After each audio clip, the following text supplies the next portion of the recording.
నమస్తే, welcome to our channel. నేను మీ సిరి.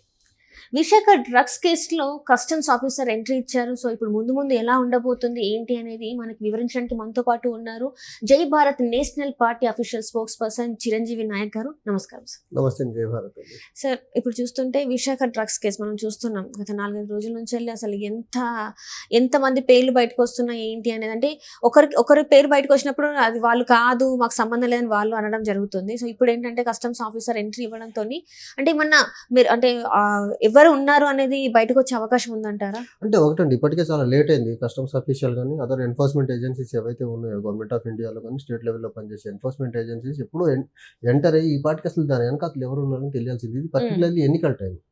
ఆంధ్రప్రదేశ్లో ఉన్న ఒక దయనీయమైన మద్యం బ్రాండ్స్ సరిపోవు, ప్రజల్ని మత్తులో ఉంచి ఎన్నికలు చేసేదానికి సరిపోవు అన్నట్టుగా కొత్తగా డ్రగ్స్ తీసుకొచ్చి ఆంధ్రప్రదేశ్లో ఉన్న యువతని, ఓటర్లని, పర్టికులర్లీ యువతని ఒక డ్రగ్స్ మత్తులో ఉండి ఎలక్షన్ చేయాలా అన్న సందర్భంలో ఈ రాజకీయ నాయకులు ఏమన్నా కుట్ర పని డ్రగ్స్ను ఆంధ్రప్రదేశ్ తీసుకొచ్చారా అనేది ప్రధానంగా మాకు వస్తున్న డౌట్ ఇది.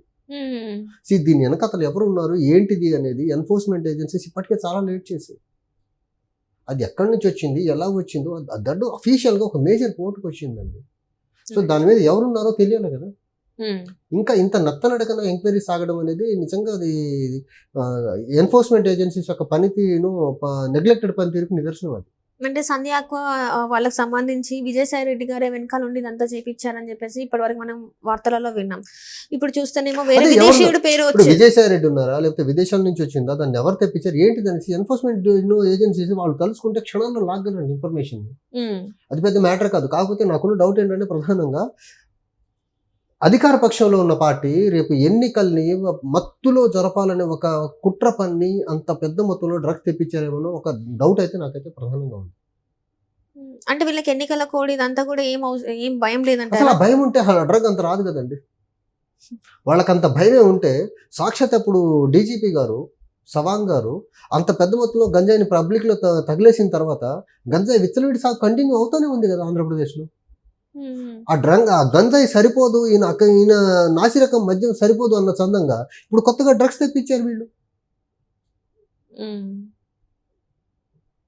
అంటే ఇది అంతా చూస్తుంటే మరి రాష్ట్రాన్ని అసలు ఏం చేయాలనుకుంటున్నారు? రాష్ట్రానికి ఒకటండి, రాష్ట్రానికి ప్రధానంగా ఉన్న డెవలప్మెంటల్ ఇష్యూస్ ఏవైనా కానివ్వండి, అది రాజధాని కానివ్వండి, రైల్వే జోన్ కానివ్వండి, పోలవరం ప్రాజెక్ట్ కానివ్వండి, కడప స్టీల్ ప్లాంట్ కానివ్వండి, లేకపోతే ప్రైవేట్ పరం కాకుండా ఆపాల్సిన వైజాగ్ స్టీల్, ఇలాంటి విషయాలు అన్ని పక్కకు పట్టేసి ఒక పక్క గంజాయి, ఇంకో పక్క నాసిరకం మద్యం, ఇంకో పక్క ఏమో ఇప్పుడు సపరేట్గా డ్రగ్స్, ఏంటిది ఇది? అరే రియల్ ఇష్యూస్ని పక్కన పెట్టేసి ప్రజల్ని మత్తులో ప్రలోభాల్లో ఉంచే ప్రయత్నమే జరుపుతుంది తప్ప ఈ వైఎస్ఆర్సీపీ ప్రభుత్వం ఫ్రమ్ డే 1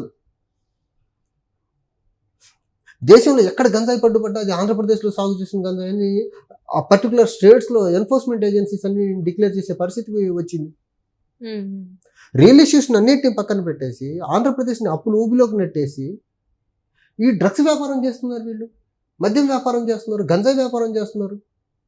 అరే నాయన, మిమ్మల్ని ఎన్నుకుంది ప్రజలు పరిపాలన అందించేదానికి, మద్యం వ్యాపారం చేసేదానికి, డ్రగ్స్ వ్యాపారం చేసేదానికి కాదు. ఆంధ్రప్రదేశ్ని డ్రగ్మయంగా మార్చేదానికి కాదు. ఆంధ్రప్రదేశ్ని అభివృద్ధి పరంగా ముందుకు తీసుకెళ్లమని ఓట్లేశారు మిమ్మల్ని.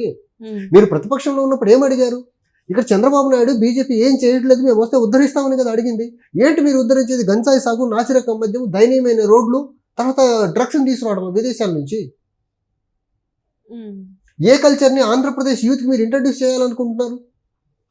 డ్రగ్ కల్చర్ని ఇంట్రడ్యూస్ చేయాలనుకుంటున్నారా? ఇందులో వైసీపీ నేతల పేర్లే కాకుండా అన్ని పార్టీలకు సంబంధించిన వాళ్ళకు ఉంది, అన్ని పార్టీలకు తెలిసి ఇది జరిగింది, అందుకే ఇట్లా విచారణ జరగట్లేదు. ఏ పార్టీ వాళ్ళు ఎవరున్నా కానీ ప్రభుత్వంలో ఉంది ఎవరు ఈరోజు? దాని మీద అసలు స్పీడీ ఎంక్వైరీ జరిపించాల్సింది ఎవరు?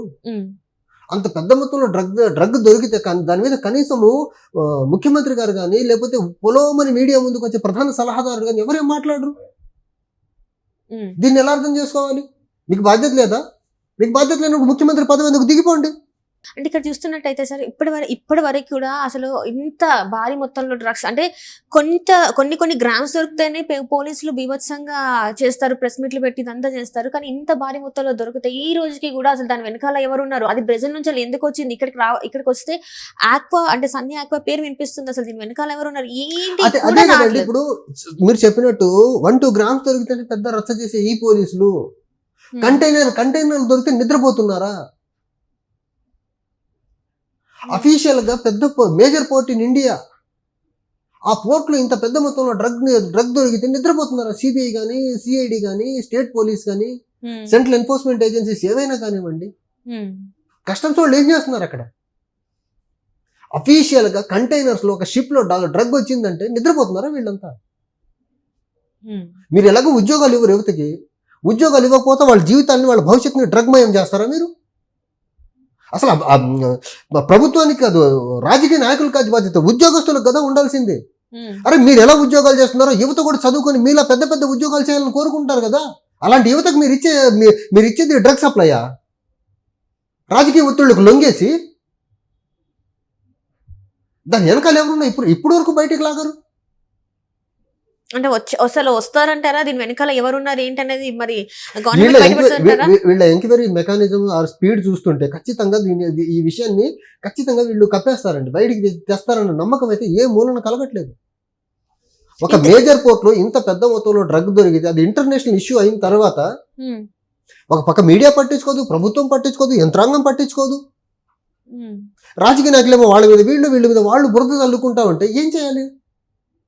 అసలు ఆ డ్రగ్తో వీళ్ళు ఎలక్షన్ జరపాలనే ఒక ఉద్దేశంతోనే ఆ డ్రగ్ను, అంత పెద్ద మొత్తంలో ఉన్న డ్రగ్ని ఆంధ్రప్రదేశ్కి తెప్పించారనే ప్రధాన డౌట్ మాకు రేజ్ అవుతూ ఉంది.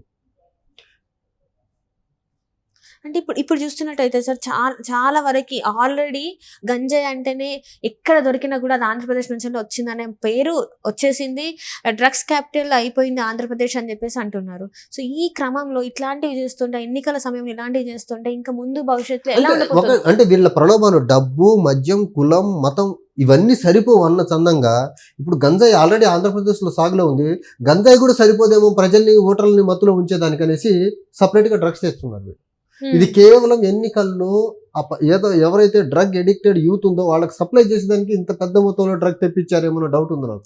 ఇక్కడ నుంచి ఇప్పుడు బ్రెజిల్కి ఇక్కడ నుంచి ఆఫీసర్స్ వెళ్తున్నారని చెప్పేసి మనకు వార్తలు వస్తున్నాయి. మరి నిజంగానే అక్కడికి వెళ్తే తెలుస్తుంది అంటారా? కనీసం అట్లా అయినా తెలుస్తుందా మనకి? ఇప్పుడు ఒకటండి, అసలు పట్టేసి ఇప్పుడు అది ఎవరు తెప్పించారో, ఎవరి పేరు మీద, ఏ కంపెనీ తరఫున ఆ డ్రగ్ అక్కడికి వచ్చిందో ఆ కస్టమ్స్ దగ్గర క్లియర్ డీటెయిల్స్ ఉంటాయి. డీటెయిల్స్ లేకుండా అసలు అది పోర్ట్లోకి ఎంట్రీ అయ్యేదానికి ఛాన్సే లేదు. ఈ పాటికి వాళ్ళ మీద యాక్షన్స్ తీసుకోవాలి కదా, వాళ్ళని అరెస్ట్ చేయాలి కదా. బ్రెజిల్ ఏం చేస్తారు? ఇక్కడ నుంచి అడ్వాన్స్ వెళ్ళకుండా, పేమెంట్ వెళ్ళకుండా, ఇక్కడ నుంచి ఆర్డర్స్ పెట్టకుండా డ్రగ్ బ్రెజిల్ వాళ్ళు ఊరికి పంపించారు కదా. ఇక్కడ ఎవరు ఆర్డర్ పెట్టి ఉంటారు కదా, వాళ్ళని పట్టుకోవడం ఎంతసేపు వీళ్ళకు? దీని వెనకాల ఖచ్చితంగా చాలా పెద్ద తలకాయలు దీని వెనకాతలు ఉన్నాయి. అందుకని ఈ విషయాన్ని చాలా నొత్తనడకన ముందుకు సాగిస్తున్నారు. అంటే ఇప్పుడు నత్తనడకనని మీరు అన్నారు, నత్తనడకన అంటే ఇంక ఇది వెనక్కే పోతుంది కానీ ముందుకైతే వెళ్ళదు. ఇప్పుడు ఎన్నికలు అయిపోయిన తర్వాత కూడా దీని గురించి మాట్లాడరు. రెండు మూడు రోజులు అయితే మీడియా కవరేజ్ తగ్గిపోతే జనాలు మర్చిపోతారు. విచ్చలవిడిగా ఆ డ్రగ్స్ ని ఎట్లా వాడాలో అట్లా వాడతారు. ఎన్నికల టైం బయటకు వచ్చేస్తే అంటారు, బయటకు వచ్చేస్తారు, అందులో డౌట్ ఏముంది. ఇప్పుడు గవర్నమెంట్ అఫీషియల్కి సిన్సియారిటీ ఉండుంటే ఈ పాటికి వాళ్ళని పట్టుకొని కోర్టు ముందు సబ్మిట్ చేసి ఉండాల్సింది కదా. వాళ్ళ మీద కేసులు ఒక్క కేసు బుక్ అవ్వలేదు. ఇంత పెద్ద మొత్తంలో ఆంధ్రప్రదేశ్లో పోర్ట్లో డ్రగ్స్ పట్టబెడితే ఒక్క కేసు బుక్ అవ్వలేదు, ఒక్కళ్ళ మీద కేసు బుక్ అవ్వలేదు అంటే దీన్ని ఎలా చూడాలి మనం? పాత్రధారులు ఎవరో, సూత్రధారులు ఎవరో ఈ రోజు కనిపెట్టలేని ఏజెన్సీస్ భారతదేశంలో పనిచేస్తే సిగ్గుపడాలి మనం. అది కూడా ఎన్నికల టైంలో మళ్ళీ. సో దీనికి ఇంకా ఎలాంటి తెర పడుతుంది అనేది అయితే మరి ముందు రోజులలో మనం చూడాలి అంటారు. తెర ఏం పడదండి, దీన్ని మూసేస్తారు అంతే. పెద్ద తలకాయలు ఉన్నాయి, వాళ్ళు ఎట్టి పరిస్థితుల్లో కేసు బుక్ అవ్వకుండా చూసుకుంటారు. ఎలాంటి కేసు అఫీషియల్స్ బుక్ చేయరు, దాన్ని పబ్లిక్ డొమైన్లోకి తీసుకొచ్చి ఖచ్చితంగా డ్రగ్ వ్యాపారం ఆంధ్రప్రదేశ్లో విచ్చలవిడిగా జరుగుద్ది. అంత పెద్ద మొత్తంలో వచ్చిన డ్రగ్ని మళ్ళీ బంగాళాఖాతంలో పడేలేరు కదా.